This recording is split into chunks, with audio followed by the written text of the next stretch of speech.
Hello friends, welcome to Sushma's craft and creation channel. Friends, मैंने पिछले video number 490 में आपको रावरी स्टिच के साथ एक सिंपल नेकलाइन बनानी सिखाई थी। आज मैं उसको जरा सा मॉडिफाई करके आपको एक क्लासिक सी नेकलाइन बनानी सिखा रही हूँ, जो कि उससे भी बेहतर है। और इसमें मैंने 2 एडिशनल स्टिचेस इस्तेमाल किए हैं, वो मैं आपको साथ के साथ बताऊंगी। आपको याद होगा, मैंने वीडियो नंबर 268 में आपको रावरी स्टिच बनाना सिखाया था। आप वहां से इस स्टिच के बेसिक्स अच्छे से सीख सकते हैं। और उसके साथ ही मैंने वीडियो नंबर 272 में ये स्पेशल स्टाइल से एक मिरर लगाना सिखाया था, जैसा कि आप ये देख रहे हैं। ये मिरर जो है, ये हमने बहुत अलग तरीके से बनाना सिखाया था। और इसके बाहर जो है वो हमने रावरी स्टिच के साथ एम्ब्रॉयडरी की हुई है। मैंने 3rd एडिशन करते हुए इसके बाहर एक और आउटलाइनिंग क्रिएट की है, जो मैं आज आपको बनानी सिखाऊंगी। उससे ये मोटिव और भी सुंदर दिखाई देता है। तो ये जो मैंने नीचे पेस्ली बनाई है, ये हम सेम इसी तरीके से बनाएंगे जैसे हमने पिछले वीडियो नंबर 490 में बनाई है। तो उसके लिए मुझे लगता नहीं है कि मुझे दोबारा से रिपीट करने की जरूरत है। और उसके साथ साथ आप ये राउंड मिरर जो है वो वीडियो नंबर 272 में बनाना सीख सकते हैं। बहुत इजी है, ग्राफ भी बनाना सिखाया हुआ है मैंने, और साथ में इसको वर्क करना भी सिखाया है। तो इस तरीके से आप अपनी नेकलाइन को ऐसे बना सकते हैं। नॉर्मल रावरी स्टिच से तो आप सिर्फ आउटलाइनिंग्स ही क्रिएट कर सकते हैं, लेकिन अगर हम उसके बीच में मिरर्स लगा लेते हैं, वो भी एक बहुत ही स्पेशल तरीके से, तो उसकी लुक जो है वो 4 गुना हो जाती है। और अगर हम इस रावरी स्टिच को और एनहांस करना चाहते हैं और सुंदर बनाना चाहते हैं, तो इसके बाहर हम कुछ और स्टिचेस का इस्तेमाल करके इसे ब्यूटीफुल सी लुक दे सकते हैं, जैसा कि मैंने इस मोटिव में की है। तो मैं सबसे पहले आपको ये नीचे वाली पेस्ली सेम उसी तरीके से बनाना सिखाऊंगी जिस तरीके से रावरी स्टिच में ये पेस्ली बनाई गई थी। उसके बाद मैं आपको इसकी आउटलाइनिंग पे ये ब्यूटीफुल सा बॉर्डर क्रिएट करना सिखाऊंगी। तो सबसे पहले हम रावरी स्टिच के साथ ये पेस्ली बना लेते हैं।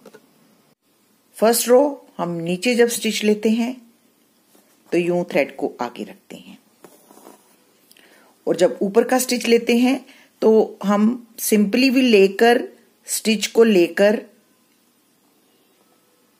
यूं और यूं नीडल को नीचे से पास कर सकते हैं, क्योंकि दोनों स्टिचेस को ऊपर रहना है।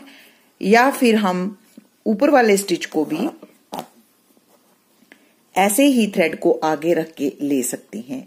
ऐसे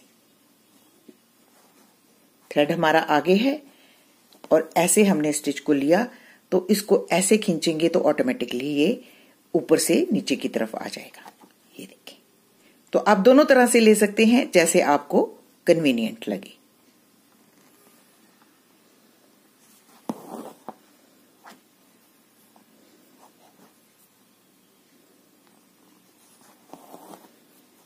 ये देखिए इसको।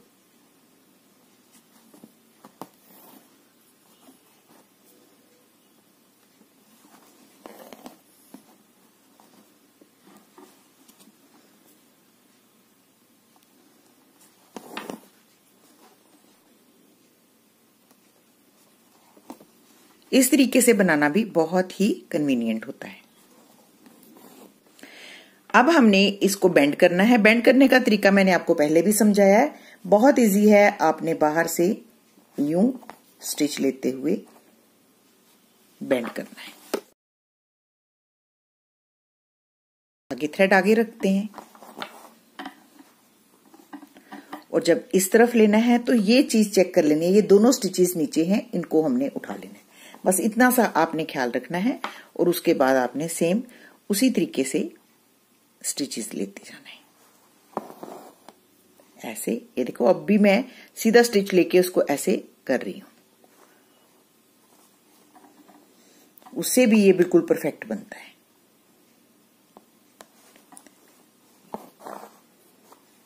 ऐसे अब ऊपर जाना है तो सिर्फ एक चीज का ध्यान रखना है कि इस स्टिच को उठा लेना है। ये मैं इसलिए सिखा रही हूं कि आज हमने तो एक नई चीज सीखी कि हमने आगे थ्रेड करके भी इसको ऊपर वाले स्टिच को ले सकते हैं, और उसके बाद हम इसको यूं खींच लेंगे ऐसे।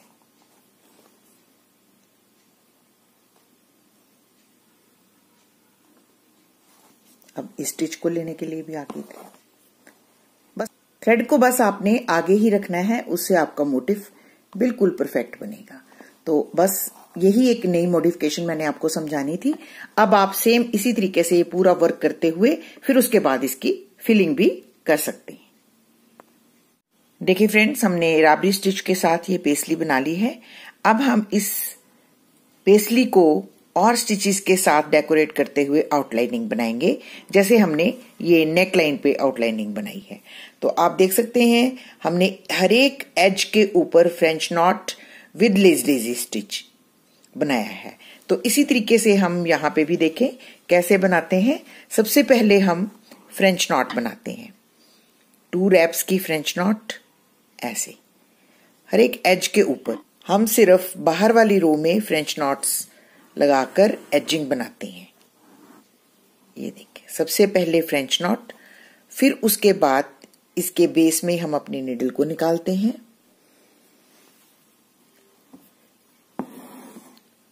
और इस फ्रेंच नॉट को हम यूं लेजी डेजी स्टिच इसके चारों तरफ बनाते हैं ऐसे।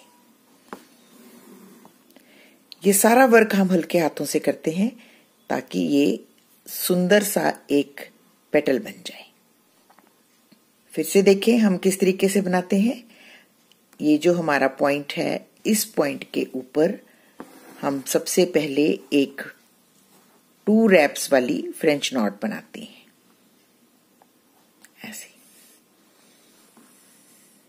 अब इस फ्रेंच नॉट के बेस पे हम दोबारा से नीडल निकालते हैं और फिर हम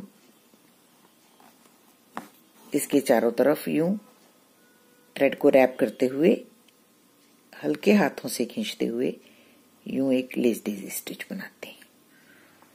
तो ये देखें कितना अच्छा इफेक्ट दे रहा है। 2 रैप की फ्रेंच नॉट,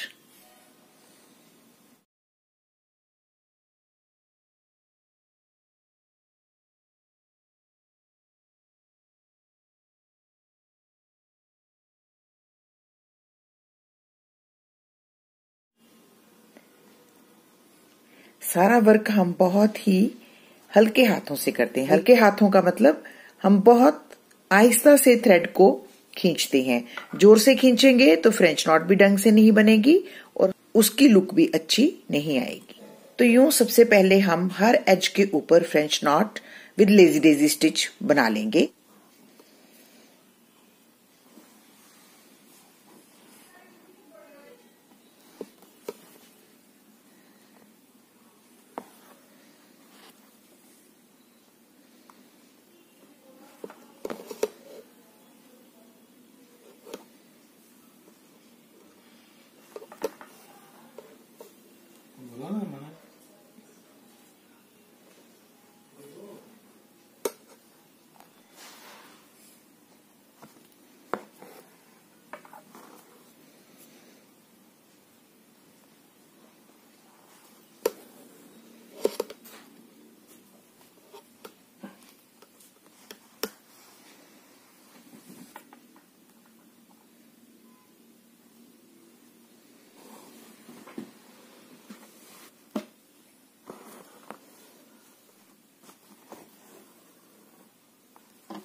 एक फ्रेंच नॉट हम यहां पे भी लगाएंगे।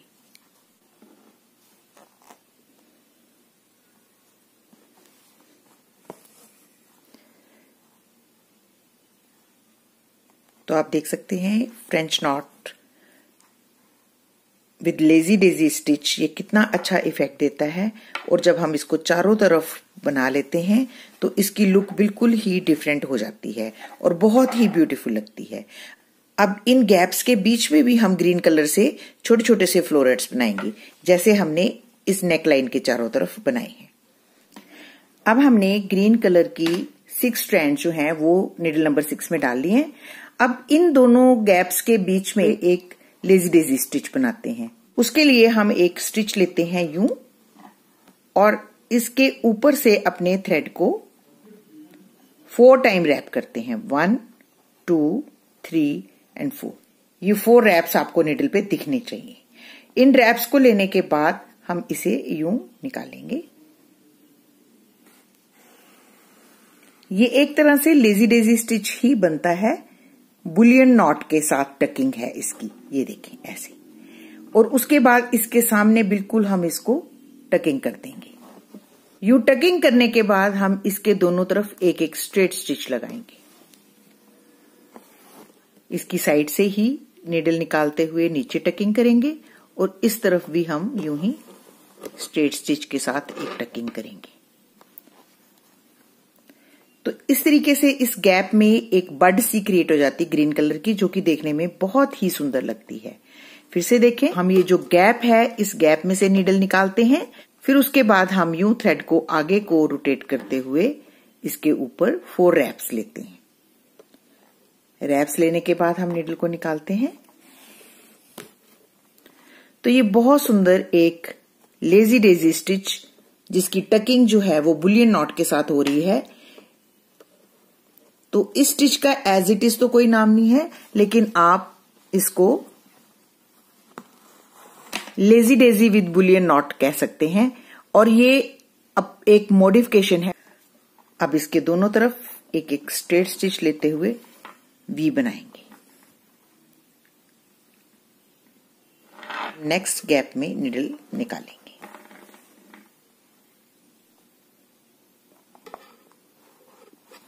ये देखें, ये हम बना रहे हैं लेजी डेजी स्टिच और उसके बाद हम यहां पे 4 रैप्स लेते हैं और फिर इस नीडल को निकालते हैं और इसको हम ऊपर की तरफ ही रखते हैं ऐसे।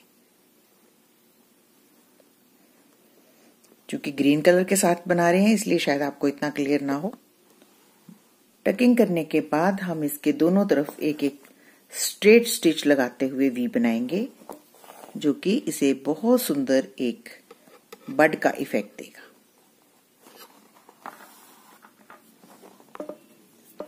बस इसी तरीके से हम इस गैप में यूं बड्स बनाते जाएंगे।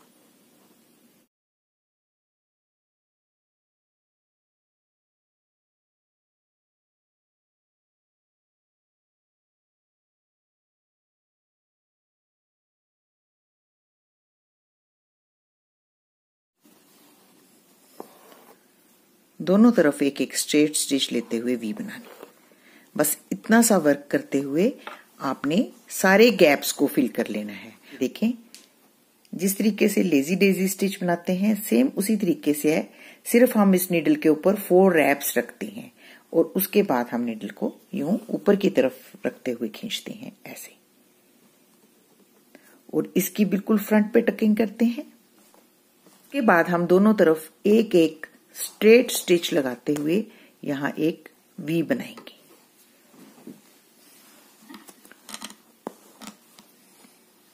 ऐसे।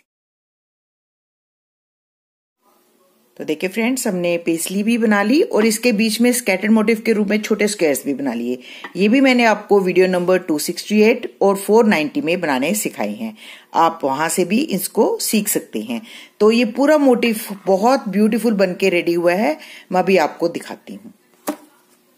तो देखिए फ्रेंड, ये पूरा नेकलाइन मोटिव बहुत ही सुंदर बनके रेडी हुआ है। तो आप भी इस तरीके से अपनी कुर्ती को राबरी एम्ब्रॉयडरी के साथ इम्बेलिश कर सकते हैं। आप बीच में मिरर्स भी लगा सकते हैं। मुझे उम्मीद है आपकी इमेजिनेशन मेरे से भी अच्छी होगी। आप इससे भी सुंदर सुंदर मोटिव क्रिएट कर सकते हैं। तो अगर आपको मेरा आज का ये ट्यूटोरियल अच्छा लगे तो प्लीज इसको अपने फैमिली और फ्रेंड्स के साथ जरूर शेयर करें और मेरे चैनल को सब्सक्राइब करना ना भूलें। Thank you so much. Bye bye.